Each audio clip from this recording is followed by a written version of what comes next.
देखो, today we will discuss the thermodynamics and thermochemistry of chemistry. Thermodynamics and thermochemistry of chemistry. Last class तक हम लोग क्या पढ़े थे? लास्ट क्लास हम लोग पढ़े थे थर्मोडायनेमिक्स इन फिजिक्स।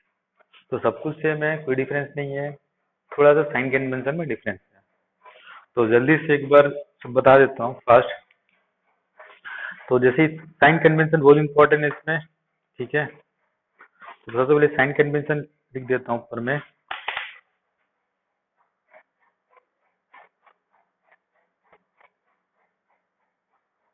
ठीक है, तो साइन कन्वेंशन जो होता है फिजिक्स केमिस्ट्री, ठीक है, सिर्फ वर्क। तो वर्क में क्या होता है, साइन कन्वेंशन जो होता है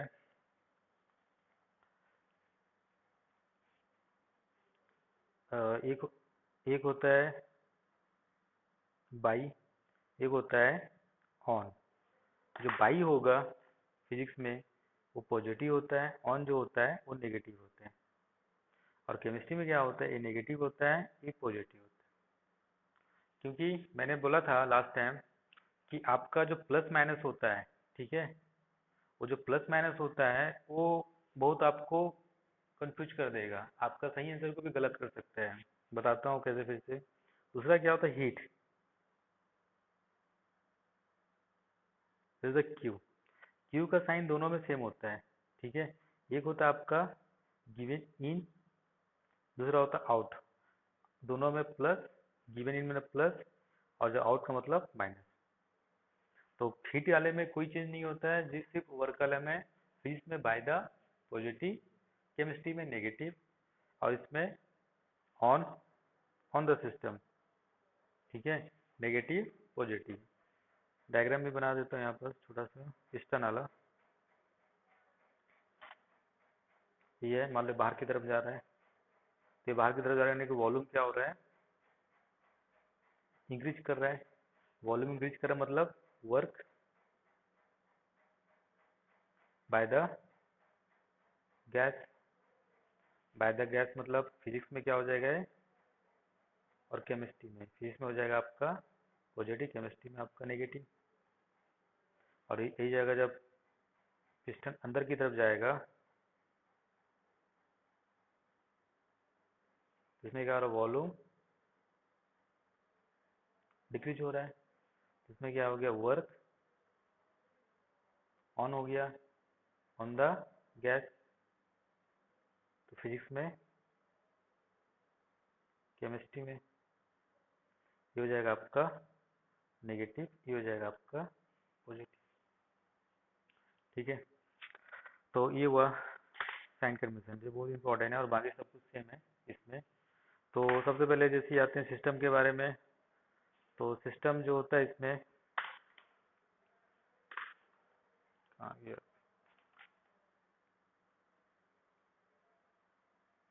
सिस्टम हो जाता है आपका एक क्लोज, ओपन, आइसोलेटेड, ठीक है, ये हो गया। तो इसमें क्या होता है, क्लोज में, आइसोलेटेड में delta M zero and delta Q zero. Close में क्या होता है, delta M zero but delta Q not equal to zero. Open में क्या होता है आपका, both not equal to zero, माने मास चेंज क्या होगा, होगा, और हीट चेंज भी क्या होगा, होगा। ये हो गया। नेक्स्ट आते हैं जैसे फेज, होमोजीनियस, सेकेंड हेट्रोजीनियस, ये हो गया। बाउंड्री, ठीक है। बाउंड्री क्या होता है, जैसे आपको separation, separation of system and surrounding. तो कोई भी जैसी सिस्टम, तो जैसे मान लो ये आपका सिस्टम हो गया, तो इसको चारों तरफ जो बचेगा वो क्या हो जाएगा आपका, ये सराउंडिंग।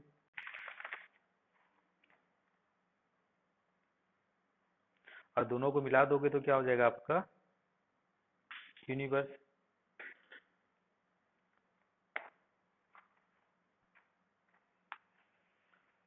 तो यहाँ पर अभी जो टर्म है इसका मतलब क्या होता है, इसको हम लोग कैसे प्रैक्टिकल लाइफ से इसको ये करें।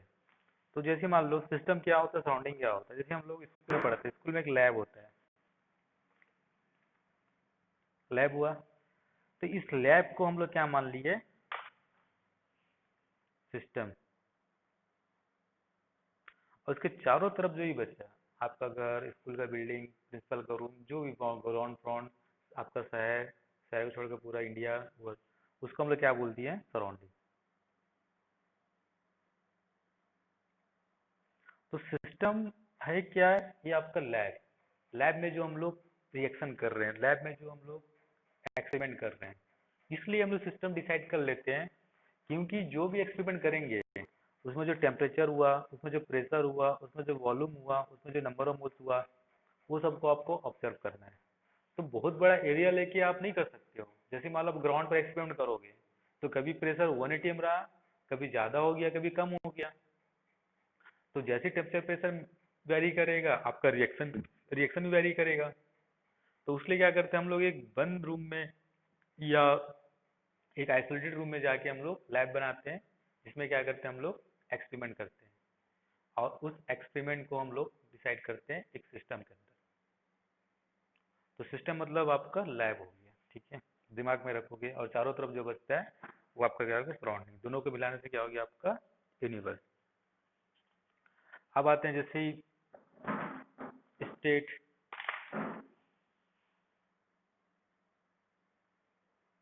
ठीक है, स्टेट जो होता है आपका क्या होता है, जिसका कंडीशन, ठीक है, फेज, ठीक है। और दूसरा जैसे ये होता है आपका एक्सटेंसिव प्लस इंटेंसिव प्रॉपर्टी, ये बहुत इंपॉर्टेंट है। स्टेट क्या होता है, जैसे मैंने बताया था लास्ट में, इंडिकेटर डायग्राम में, पीवी इंडिकेटर डायग्राम है। तो पीवी इंडिकेटर डायग्राम में कोई भी गैस, मान लो कोई पॉइंट ए पर है, कोई पॉइंट 1 पर है। तो 1 पर जो गैस है उसका जो प्रेशर हुआ, उसका जो टेम्परेचर हुआ, उसका जो वॉल्यूम हुआ, नंबर ऑफ मोल्स हुआ, ठीक है, उससे पहचानते हैं हम लोग गैस को। तो उस समय जो उसका टेम्परेचर, प्रेशर, वॉल्यूम एन होगा, वो क्या हो गया, उसका स्टेट। तो 1.1 पर जो गैस का प्रेशर, वॉल्यूम, टेम्परेचर, प्रेशर हुआ, that is the state of the gas at point 1। अब इस पॉइंट 2 पर मान लो प्रेशर हो गया P2, वॉल्यूम हो गया V2, T2 and this is N2। So this is 2 पर गैस का प्रेशर P2 हो गया है। तो पॉइंट 2 पर उसका स्टेट क्या हो गया, ये हो गया। तो स्टेट का मतलब ये हो गया। तो स्टेट से भी इंपॉर्टेंट चीज क्या है, स्टेट फंक्शन होता है आपका, उसको बता देता हूँ। स्टेट फंक्शन क्या होता है आपका, जो इनिशियल एंड फाइनल पॉइंट पर डिपेंड करता है, फाइनल पॉइंट, ठीक है। तो उसको हम लोग क्या बोलते हैं, स्टेट फंक्शन। और बोल सकते हो पाथ इंडिपेंडेंट, तो पाथ पर डिपेंड नहीं करता है। जैसे मान लो ये पॉइंट 1 है, ये पॉइंट 2 है, तो यहाँ से यहाँ हो, या आप ऐसा ऐसा करके यहाँ हो, तो दोनों में क्या होगा, चेंज क्या होगा। मान लो यहाँ पर U1 है, यहाँ पर U2 है, तो चेंज इंटरनल एनर्जी कितना होगा, U2 माइनस U1। तो ऐसा और ऐसा कोई फर्क नहीं पड़ेगा, आपका सिर्फ इनिशियल एंड फाइनल पॉइंट पर ही फर्क पड़ेगा, पाथ पर डिपेंड नहीं करेगा। तो उसको हम लोग क्या बोलते हैं, स्टेट फंक्शन। जैसे एग्जाम्पल क्या है आपका, del U, del H, del H, internal energy change, enthalpy change, entropy change, this del G, this all are state function. ठीक है। तो क्वेश्चन आ सकते हैं, जैसे 4 ऑप्शन रहेगा, 4 ऑप्शन में एक ऑप्शन बताना है आपको, बीच वाले स्टेट फंक्शन। ठीक है। अब दूसरा आता है फेज। फेज क्या होता है उसका, मालूम होगा आपका। उसका जो क्या बोलोगे, मीडियम, या मीडियम बोलो या कंडीशन बोलो, जैसे लिक्विड में है, गैस में है, कि सॉलिड में। नेक्स्ट आते हैं एक्सटेंसिव इंटेंसिव प्रॉपर्टी। तो ये बहुत इंपॉर्टेंट है, इससे आपको क्वेश्चन जरूर मिल सकते हैं।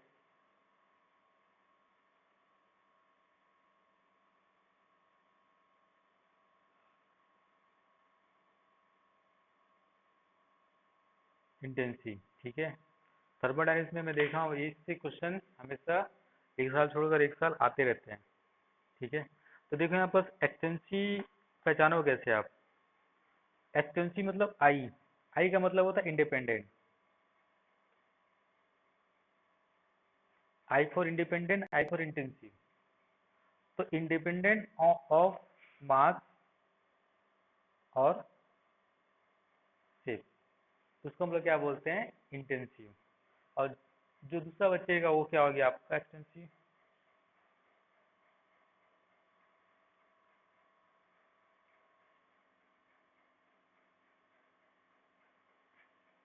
ठीक है। एक को याद रखो, दूसरा को उल्टा हो जाएगा उसका। तो जो आई फॉर इंडिपेंडेंट जो होगा इंटेंसिव, और बाकी जो होगा डिपेंड होगा। अब इसका एग्जाम्पल आते हैं, 4 एग्जाम्पल दिया जाएगा, उसमें से आपको बताना है which one the extensive, which one the intensive. तो इस एग्जाम्पल में, इसका एग्जाम्पल लिखता हूँ इंटेंसिव में, रिफ्रेक्टिव इंडेक्स।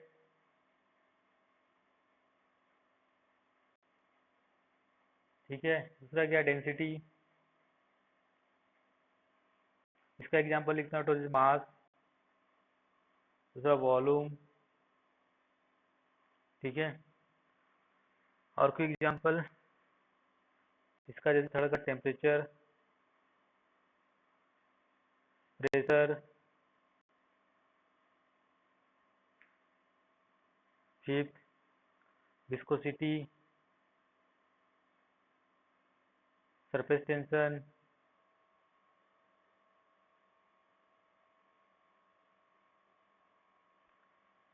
और क्या हो सकता है, ईएमएफ। और एक लिख सकते हो chemical potential, specific heat. This are some example of intensive property. और जो मास और इस पर डिपेंड करेगा that is the extensive property.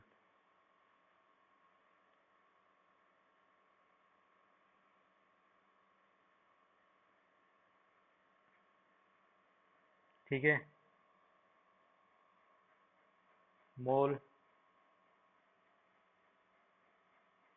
और एग्जांपल लिख लो इसका, हीट। ठीक है। अब देखो इंटेंसिव एक्सटेंसिव होता है क्या है, ये कैसा है।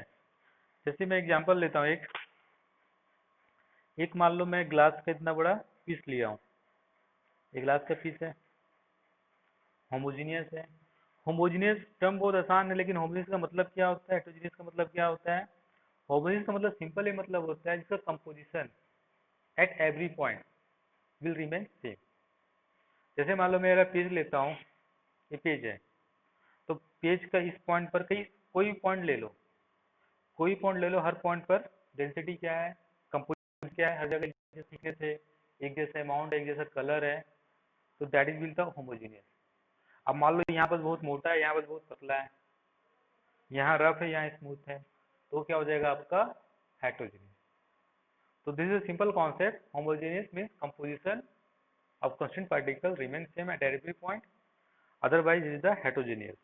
तो ये मान लो ग्लास का मैंने एक स्लैब लिया है, दिस द होमोजीनियस है। तो मैंने क्या किया, इसका 2 टुकड़ा कर दिया, यहाँ पर एक यहाँ कर दिया और एक यहाँ कर दिया।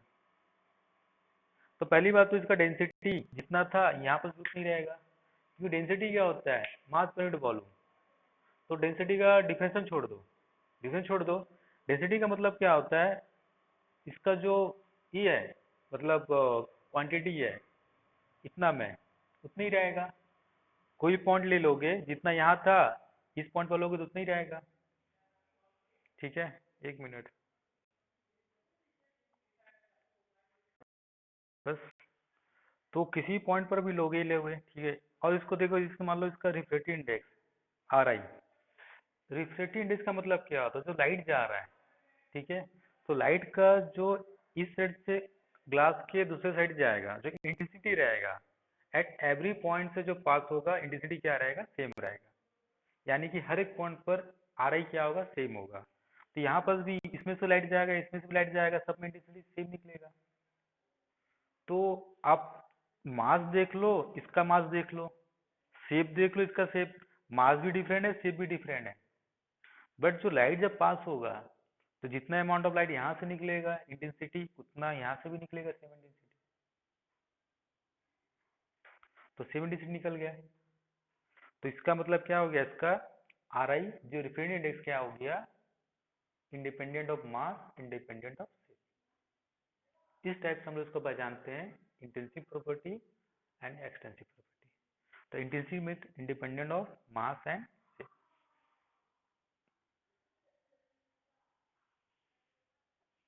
तो इस टाइप से डेंसिटी हुआ, टेम्परेचर हुआ। टेम्परेचर जैसे मान लो, टेम्परेचर को अच्छे से समझ सकते हो। और जैसे मान लो एक रॉड है, ठीक है, और एक पतला सा रॉड लेता हूँ।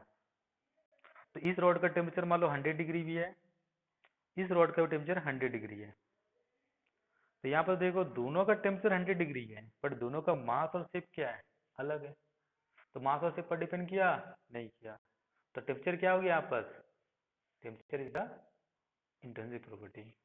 उसी तरह वाटर वाला भी ले सकते हो।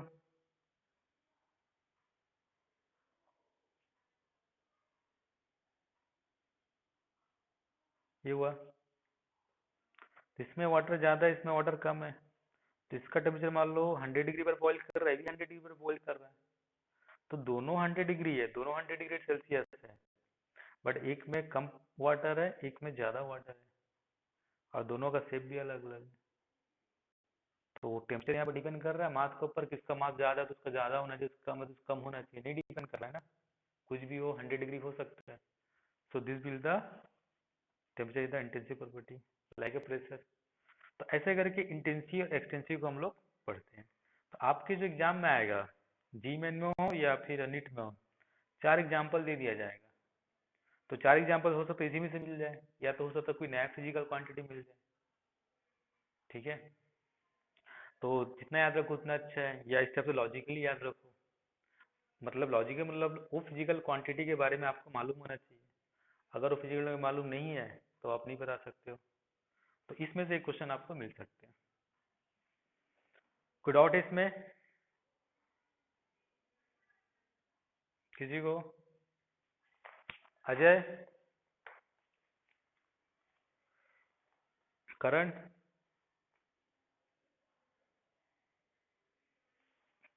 सार्थक।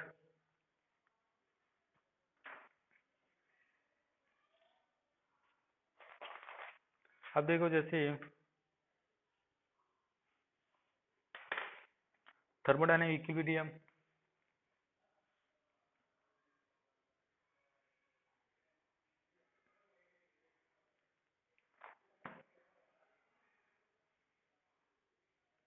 ठीक है। तो 3 टाइप से इक्विलिब्रियम मेंटेन होते हैं यहाँ पर। Mechanical, second chemical,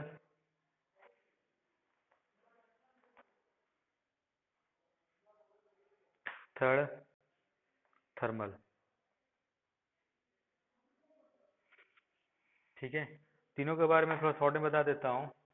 mechanical equilibrium मतलब क्या होता है? देखो, मैकेनिकल मतलब इसमें net force zero, net torque zero, ये दोनों साथ में होंगे तो उसको हम लोग क्या बोलेंगे? Mechanical equilibrium. मतलब जो ना ही रोटेट करे ना ही ट्रांसलेट करे। Net force zero and net torque also zero. तो क्वेश्चन बनाते समय आप लोग इसको मिस कर देते हो। हम लोग क्या करते हैं, जनरली इक्विलिब्रियम में है तो नेट फोर्स जीरो कर देते हैं, ठीक है। तो कभी भी याद रखोगे, नेट टॉर्क को भी ध्यान में रखोगे, नेट टॉर्क क्या होगा? वहां पर जीरो होगा,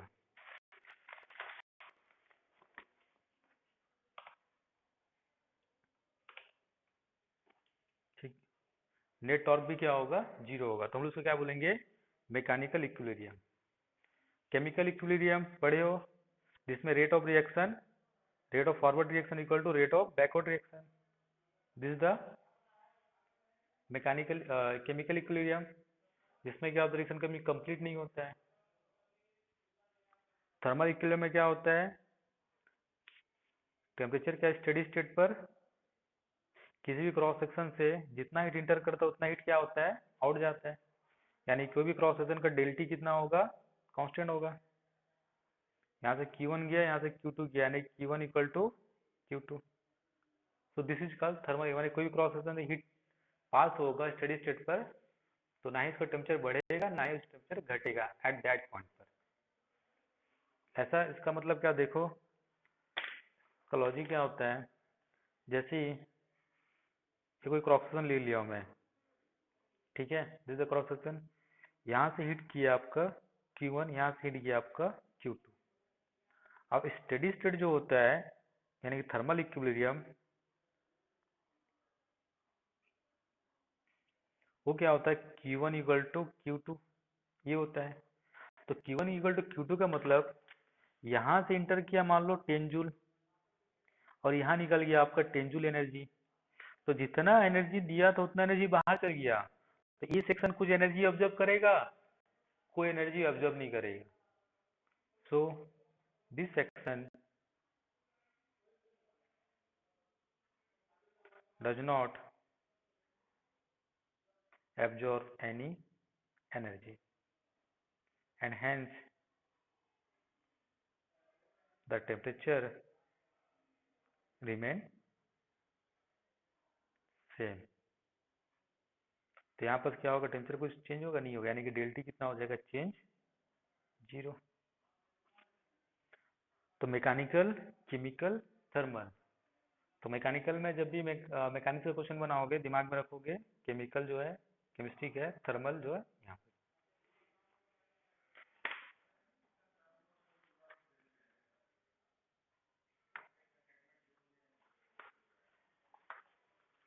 अब जो आते हैं हम लोग इक्वेशन ऑफ स्टेट।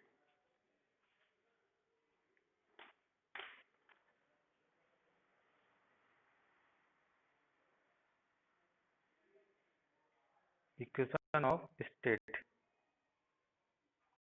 ठीक है।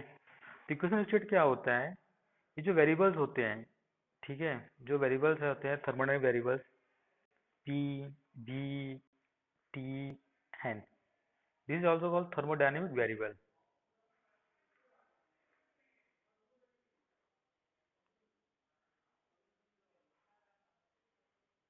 वेरिएबल्स, इनके बीच में जो रिलेशन होता है, ठीक है, relation between them called equation of state. तो हम लोग जनरली दो इक्वेशन स्टेट पढ़ते हैं, एक होता है आपका आइडियल और दूसरा होता है आपका रियल। आइडियल जो होता है P V equal to N R T, ठीक है, और जो रियल होता है उसको बोलते हैं वंडरवॉल।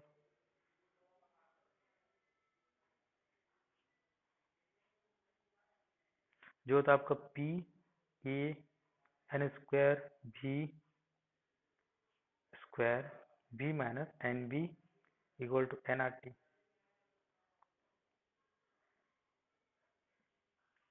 ठीक है। यहाँ पर जो ए बी जो कांस्टेंट होते हैं उसको बोलते हैं ए बी, क्या बोलते हैं, वंडरवॉल कांस्टेंट। और केमिस्ट्री में याद रखोगे, ए और बी का बहुत इंपॉर्टेंट मतलब है, ए और बी सिग्निफिकेंस जो है, ए का जो सिग्निफिकेंस है, इट टेल्स अबाउट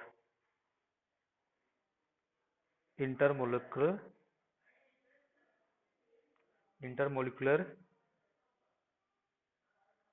फोर्स। और बी क्या होता है, स्पेस के बारे में बोलता है। तो जनरली ये ज़्यादा इंपॉर्टेंट है। तो ये क्या बोलता है, intermolecular force between the molecules. तो ई का वैल्यू इसका जितना ज्यादा होगा उतना उसका इंटरमोलिकुलर फोर्स ज्यादा होगा, और उसका इंटरमोलिकुलर फोर्स जितना ज्यादा होगा उसका टेंडेंसी टू लिक्विफाइड ज्यादा होगा। तो आपका एक क्वेश्चन यहाँ से बनते हैं केमिस्ट्री के लिए। जैसे मान लो मैं लेता हूँ गैस 1 और दूसरा गैस 2, गैस 3, इसका A1 A2 A3, A1 greater than A2 greater than 3 दे दिया हूँ। तो आपको ऑर्डर बताना है, द डिक्रीजिंग ऑर्डर या increasing decreasing order in liquefaction. Liquefaction का मतलब क्या होता है, जो टेंडेंसी होगा लिक्विड बनने का, गैस से लिक्विड बनने का, दैट इज कॉल्ड लिक्विफिकेशन। तो ऑर्डर ऑफ लिक्विफिकेशन, तो किसका सबसे ज्यादा होगा, जिसका इंटरमोलिकुलर फोर्स ज्यादा होगा। जैसे हम लोग पढ़े केमिस्ट्री में बचपन से कि सॉलिड का इंटरमोलिकुलर फोर्स ज्यादा होता है, तो इसके बाद लिक्विड का, उसके बाद गैस का। तो जिसका ज्यादा होगा मतलब उसका टेंडेंसी टू अट्रैक्ट ज्यादा होगा, जितना अट्रैक्ट टेंडेंसी होगा उसका गैस से लिक्विड बनने का टेंडेंसी ज्यादा होगा। That mean G1 greater than G2 greater than G3।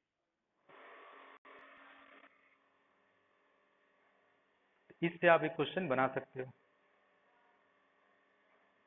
एक मिनट, मान लो वर्क, वर्क के बारे में पूछा जाए, एक पुलिस है तो उसने बोला वर्क किया, हाँ मैं तो वर्क किया हूँ क्योंकि मैंने आपका सामान उठा के लाया। आपको फिजिक्स से पूछा जाएगा वर्क हुआ नहीं हुआ, क्योंकि वो तो डिस्प्लेसमेंट एंड फोर्स तो परपेंडिकुलर है। तो हर एक चीज का एक पर्टिकुलर डिफिनेशन हर एक फील्ड में चेंज होते रहता है। अब जैसे मान लो प्रोसेस हुआ यहाँ पर, तो प्रोसेस का बहुत से मतलब होते हैं। तो यहाँ पर प्रोसेस का मतलब होता है एक पॉइंट से दूसरे पॉइंट, बट इसी को हम लोग क्या बोलेंगे in terms of thermodynamics, one state to another state. तो हियर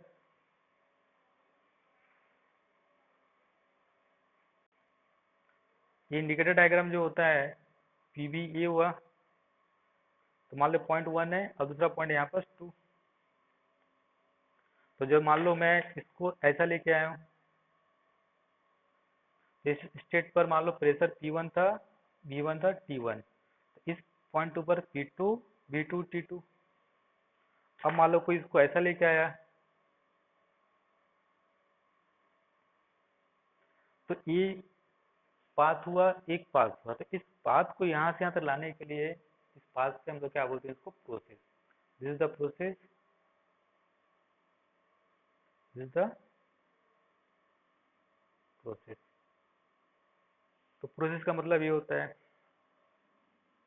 और ये जो रास्ता हो पाथ ऑफ प्रोसेस।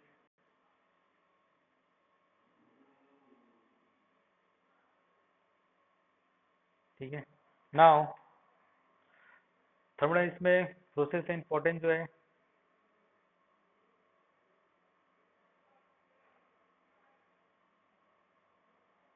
ठीक है, तो जनरली जो एक कॉमन प्रोसेस होता है जिसको पॉलीटॉपिक प्रोसेस बोलते हैं,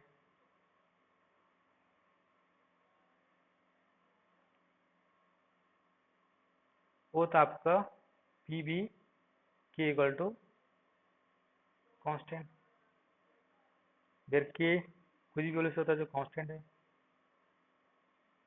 पावर में के। तो यहाँ से मैं एक ही डायग्राम में से बता देता हूँ।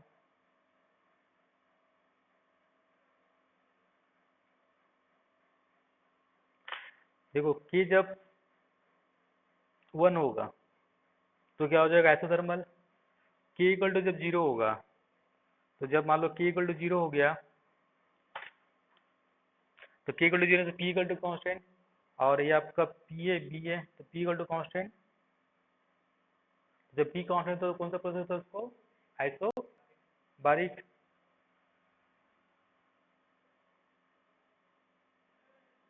के इक्वल टू 1, ठीक है।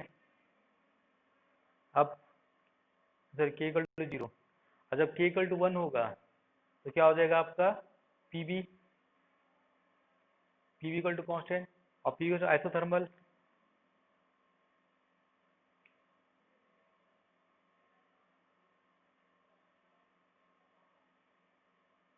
अब मान लो के इक्वल टू गामा हो गया तो क्या हो जाएगा एडियाबेटिक, और एडियाबेटिक हमेशा क्या होता है आपका गामा, यानी सीपी अपॉन सीबी।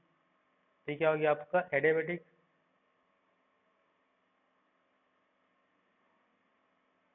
और क्या हो जाएगा आपका दिस वन, ये क्या हो जाएगा आपका आइसोकोरिक।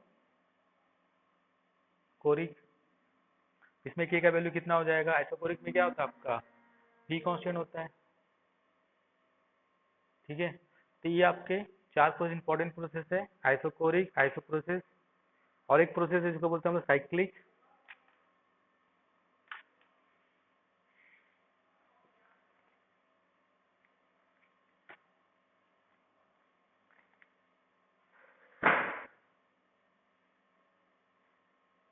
ये कौन सा साइक्लिक प्रोसेस है, कौन सा नॉन साइक्लिक प्रोसेस है, उसको देखना है। एक बनाया हूँ,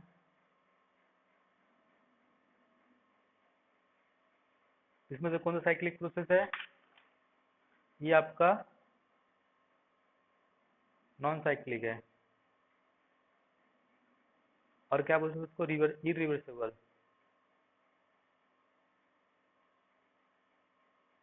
और ये क्या आपका साइक्लिक है, सॉरी ये आपका रिवर्सिबल है, और ये आपका इरिवर्सिबल है। ठीक है, यहाँ पर देखो जो एरो रहेगा एक ही डायरेक्शन में रहेगा साइक्लिक, और जब एरो एक दूसरे को अपोजिट डायरेक्शन में रहेगा तो ये आपका non cyclic.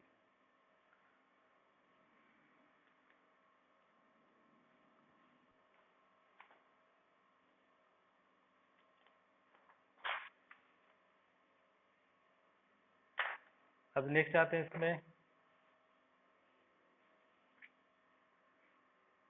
Reversible, irreversible. Generally जो डील करते हैं फिजिक्स केमिस्ट्री में क्या होता है, जनरली सारे रिवर्सिबल यूज करते हैं। तो इसमें क्या होता है, ये quasi static, very slow, time क्या होते हैं, इन्फिनाइट टाइम लगता है जाने पहुंचने में। ठीक है, इरिवर्सिबल क्या होता है, वेरी फास्ट। ठीक है, टाइम क्या होता है इसमें फाइनाइट। इसमें जो वर्क होता है, इसमें वर्क जो होता है reversible work always greater than equal to work in irreversible. कैसे ग्राफ से बताया था लास्ट टाइम मैंने, ये मान लो कोई प्रोसेस है, ए से बी जा रहा है, ये आपका पीवी डायग्राम है। तो वर्क क्या बताता है आपको, पीवी डायग्राम में वर्क क्या बोलता है आपका, वर्क बताता है आपका ग्राफ। तो ये जो वर्क हम लोग लिखते हैं, और एक चीज है जो वर्क लिखते हैं हम लोग डब्लू, ये होता है P external into del P होता है। और जब इरिवर्सल प्रोसेस में होता है, ये होता है आपका P external into del V. But जो रिवर्सिबल में होता है work integral P internal into delta V. तो यहाँ पर जो होगा, ये जो एरिया बनेगा, ये एरिया यानी कि वर्क जो होगा होगा वर्क इरिवर्सिबल। क्योंकि पी एक्सटर्नल ऑफ द, जैसे मान लो पिस्टन हुआ,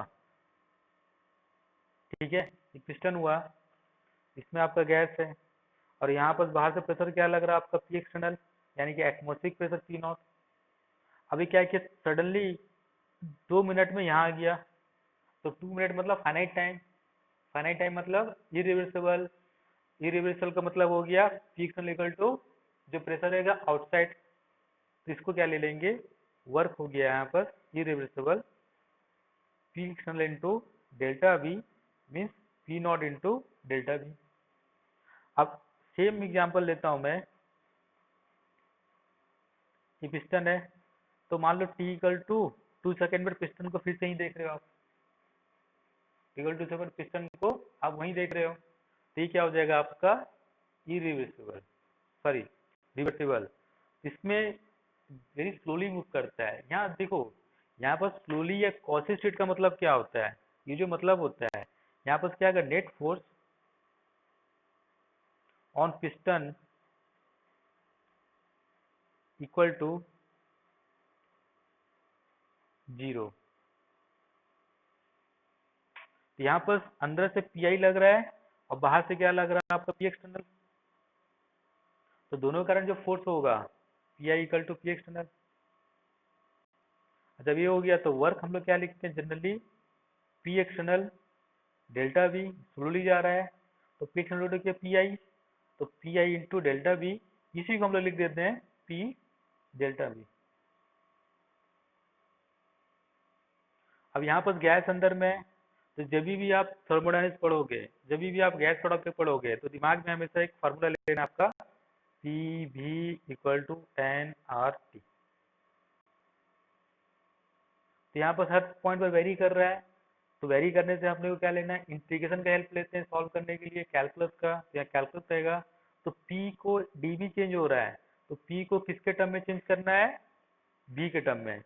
तो P N R T upon V, मान लो ऐसा थर्मल है, टी कांस्टेंट हो गया, पुट कर दो यहाँ पर, हो गया। टी होता है आपका, तो इसलिए क्या बोलते हैं, work of reversible always greater than equal to irreversible. Equal to कब होगा, जब दोनों का एरिया सेम होगा। ठीक है,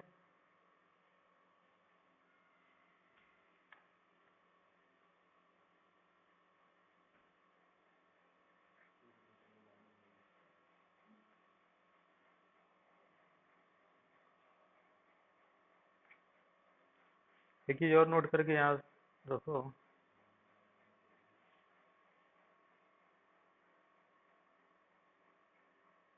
difference between heat and work.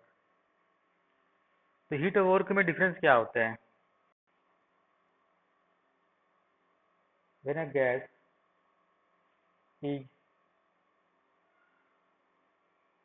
Supplied some heat, its molecule, हम लोग इसे हीट एंड वर्क जानते हैं, दोनों क्या होता है, फॉर्म ऑफ एनर्जी होता है, दोनों सेम होते हैं, दोनों का यूनिट सेम होता है, दोनों का डायमेंशन सेम होता है। बट यहाँ पर इसको ध्यान रखो, it's molecule move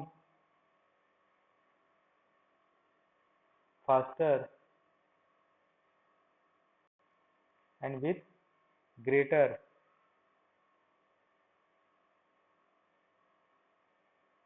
randomness in different direction।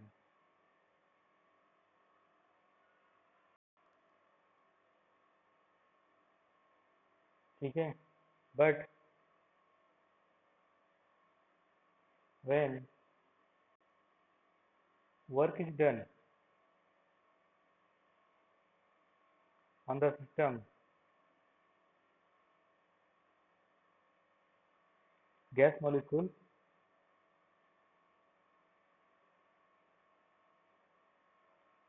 are compressed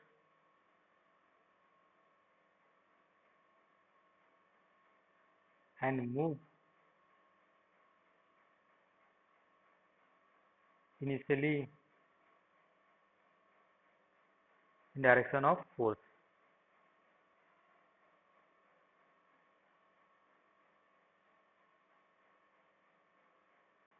देखो दोनों का मतलब क्या है, ठीक है। तो यहाँ से क्वेश्चन आपको बन सकता है इंट्रॉपी के टर्म में, जो इंट्रॉपी जानते हो। जैसे मान लो मैंने यहाँ पर गैस लिया है, पिस्टन है, ठीक है। मान लो यहाँ पर मैंने गैस मॉलिक्यूल्स ले लिया है, जब मैंने इसको हीट सप्लाई करूंगा, गिविंग गिविंग डायरेक्शन में से अंदर की तरफ दिखाते हैं हीट का, जब दोगे तो जो मॉलिक्यूल्स है वो क्या करेगा, रेडनेस हीट बढ़ेगा और तेजी से वाइब्रेट करेगा। तो हीट जब सप्लाई करने से आपका रेंडमनेस बढ़ रहा है, और रेंडमनेस का मतलब क्या होता है आपका, इंट्रोपी। तो इंट्रोपी क्या होगा, इंक्रीज कर गया। बट जब इसी में मैं वर्क करूंगा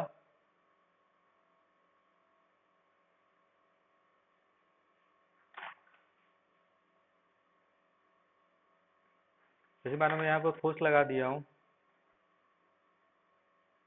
वर्क कर रहा हूँ, तो गैस मॉलिक्यूल्स क्लोज आएंगे और क्या करेगा, in the direction of force move करेगा। तो इसमें इंट्रोपी क्या होगा आपका, घटेगा। ठीक है, तो इसमें इंट्रोपी क्या होगा, रेंडमनेस कम हो गया, ये क्लोज आएगा और ज़्यादा टेंडेंसी होगा कंडेंस होने का। तो क्लोज आ गया तो रेंडमनेस क्या होगा यहाँ पर, डिक्रीज होगा, तो इंट्रोपी क्या हो जाएगा यहाँ पर, घटेगा। तो इससे बोल सकते हो जो आपका हीट होता है वो क्या होता है, रेंडमनेस, क्या बोल सकते हो, रैंडम फॉर्म ऑफ एनर्जी। और जो वर्क होता है वो क्या होता है आपका, ऑर्गेनाइज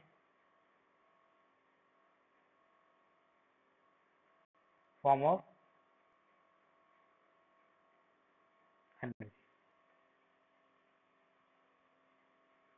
तो इससे भी आपको क्वेश्चन मिल सकते हैं।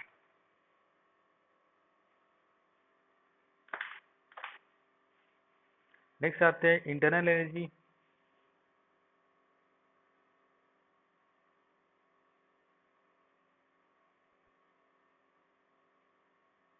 तो यहाँ पर याद रखोगे, हम लोग जो केटी में पढ़े थे, ठीक है, क्या था आपका, postulate kinetic theory of gases.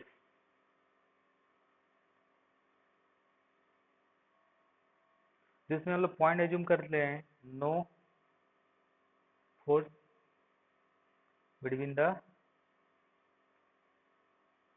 Molecules, second volume negligible,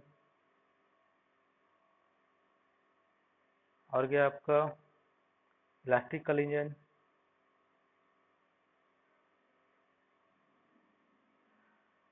ठीक है, तो इम्पोर्टेंट जो है ऊपर वाला दो है, तो इसमें फोर्स को हम लोग नेग्लेक्ट कर दिए हैं। तो दो मॉलिक्यूल्स के बीच का जब फोर्स को नेग्लेक्ट कर दिया है, तो इन दोनों के बीच का पोटेंशियल एनर्जी क्या हो जाएगा, नेग्लिजिबल।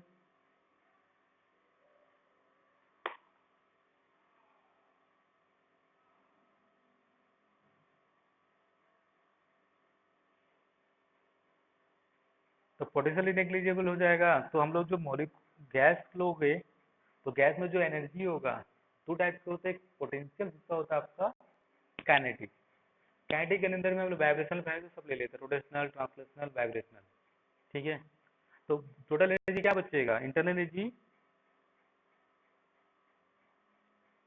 इक्वल टू हो जाएगा आपका ओनली काइनेटिक एनर्जी।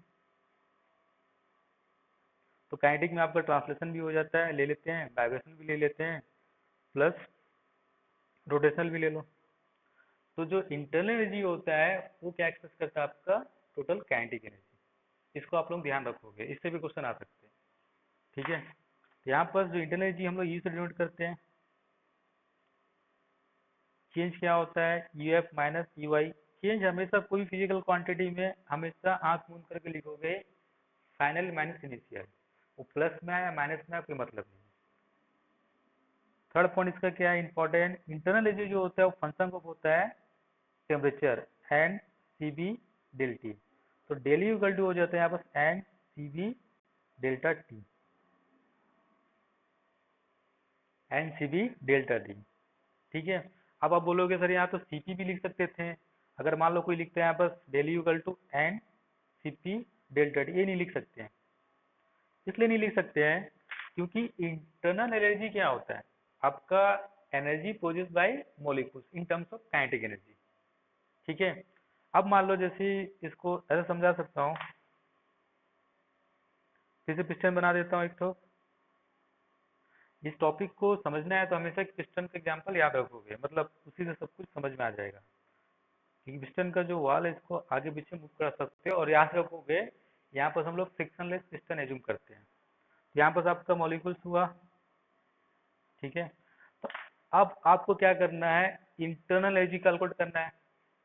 तो अगर मान लो मैं यहाँ पर 100 जूल एनर्जी देता हूँ, किसमें, गैस को हीट करके, हीट किया हूँ, तो गैस क्या होगा, इसको एक्सपेंड करेगा बाहर की तरफ, इसको बाहर की तरफ एक्सपेंड करेगा। और मान लो 100 जूल में क्या किया इसने, 60 जूल इसको एक्सपेंड करने में खर्च कर दिया। और बाकी क्या हो गया आपका 40 जूल किसमें कन्वर्ट हो गया आपका इंटरनल एनर्जी में। तो एक्सपेरिमेंटली हम लोग इसको इतना नहीं बता सकते एक्यूरेट, तो हम लोग क्या करेंगे, 100 जूल दिया हूं, इसको मैं फिक्स कर दूंगा। तो इसको जब फिक्स कर दिया हूं तो यहाँ से जो टेम्परेचर बढ़ेगा, मान लो मैंने इसको इसको कैसा पहचाना होगा 40 जूल को, यहाँ टेम्परेचर चेंज होगा। तो मैंने क्या किया 100 जूल एनर्जी दिया, अगर मैं इसको फिक्स कर दिया तो पूरा का पूरा 100 यूज करेगा इंटरनल एनर्जी के लिए। और जैसे यूज करेगा सिस्टम का टेम्परेचर क्या होगा, बढ़ जाएगा। तो जो टेम्परेचर चेंज मिलेगा मुझे, इस सिस्टम का जो टेम्परेचर चेंज मिलेगा वो क्या होगा total in terms of 100 joule. तो आप एब्सोल्यूट वैल्यू आराम से निकाल सकते हो डायरेक्टली, कब, उसका वॉल्यूम को फिक्स करके। तो उसका वॉल्यूम को फिक्स करके निकालने से आपको ज्यादा आसान होगा इन कंपेयर टू मूवमेंट।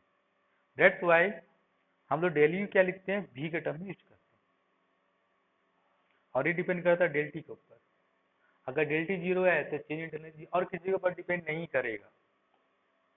अगर क्वेश्चन भी आ जाएगा यहाँ पे 4 ऑप्शन वाला, एक क्वेश्चन ऐसा बन सकता है it is depend upon T या नहीं, या कोई साइक्लिक प्रोसेस दे देगा, तो इसको याद रखोगे। सेकंड क्या है इसका, डेली क्या होता है आपका स्टेट फंक्शन होता है।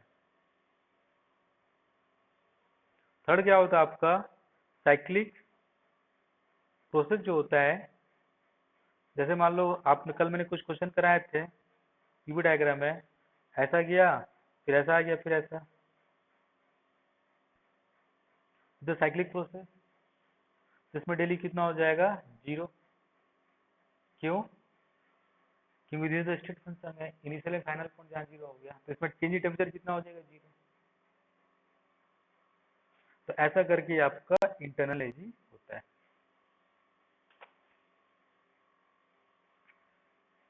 कोई डाउट है?